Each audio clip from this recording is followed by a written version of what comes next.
Okay, so this is a project that we've done at 20 Spink Street in Brighton. A little bit different to probably what you've seen, at least the last few that I've seen before you. So just a baby in terms of its size for an office. We're about 2,500 square metres overall.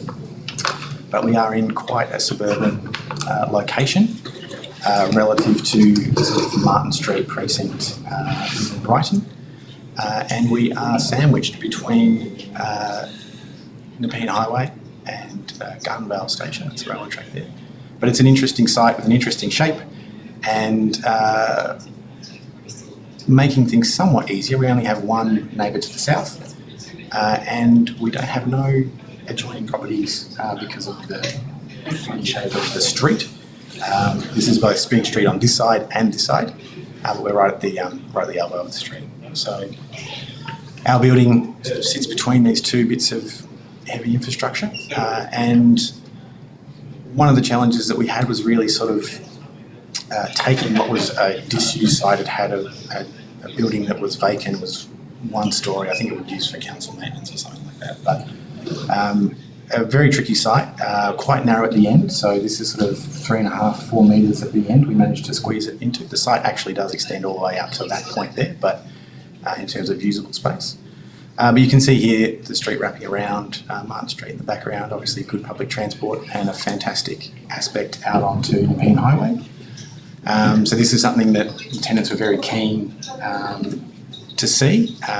Most of them were sort of transitioning from shop tops in the local area, so having a big commercial building in the context of where they are. 4 stories is quite substantial in this part of town.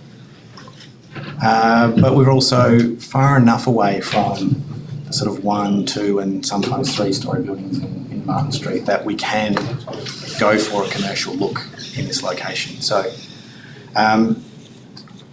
it's very openly commercial in its approach, and it is intended to be different from the more small-scale properties along Martin Street.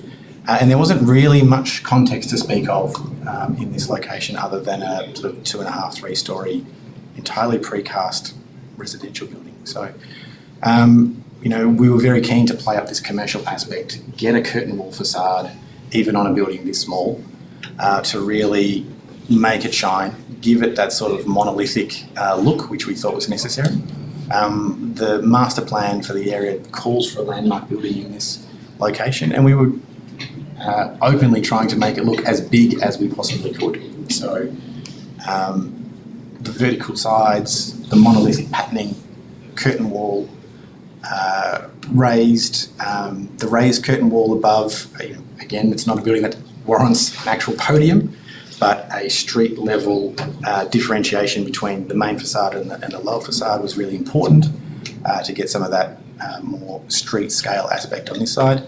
And this image highlights the fact that we have basically a vehicle side to the project and a pedestrian side of the project. So there is some on-site car parking, but in a triangular site that's pretty difficult. And this was seen as a real step up for tenants to come into a place like this. So these are people that wouldn't have had a lobby in their previous tenancy necessary. So it was a real upsell in terms of getting people into this building, because our client wanted a full building. So this is a fully tenanted building, even though it was a speculative building in its beginning. So all of these spaces that we have in here, which the particular tenants that they were targeting didn't have access to, really make a difference in getting those tenants in and keeping them in. So not only do we have tenants, but they had long leases, so sort of 7-8 year leases for the tenants we got in here.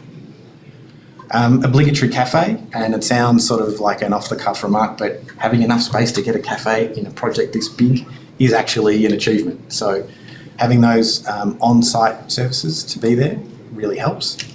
And getting a decent-sized lift, doing your finishes, getting all of the fitting and the detailing to a proper commercial level in an otherwise suburban location is really important.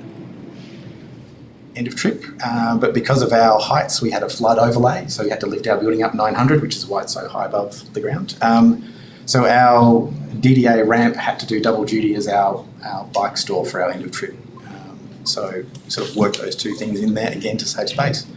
I thought I'd show you some interiors with actual people in them, people inhabiting, and our happy tenants in this building. So really quite different from what you see externally and internally. Internally, the glass is actually really quite transparent, so you get a lovely outlook from every floor.